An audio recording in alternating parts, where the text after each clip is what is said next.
سه سوال اثبات بکن که دیوانه هست یا کی نه گامش ساک پویز این از سوالای خوشبو گوش بکنم اینا من نمیده تماشا بینه نمیده سالی نمیده شنگه قدیم و در کذب بکن که تو دیوانه هست یا کی نه گامش در کذب برو یکم سوال در نمی راه رفته ایستاده یکی یکی در درون لای یک کرتای سفید مرد گفتگی همون کرتای سفید رو چیکار بکنی؟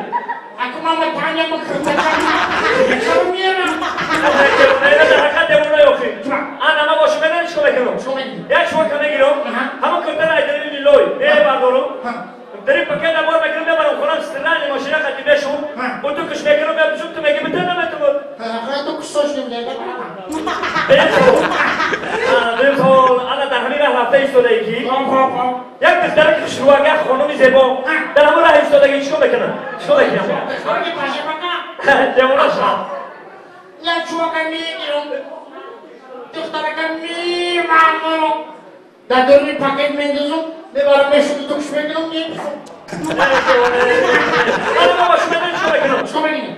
اول همون دختر که چشمکی بکنم دیلکش هم میام همه برای شدیم خیلی سالینمی ها تماشا من برای پردوشگه کده گذاشتن هفته سایتی میگی که من میگم ینگر اکو دختر بشویم یک قیدی بگشتم خیلی بیا پند بکافی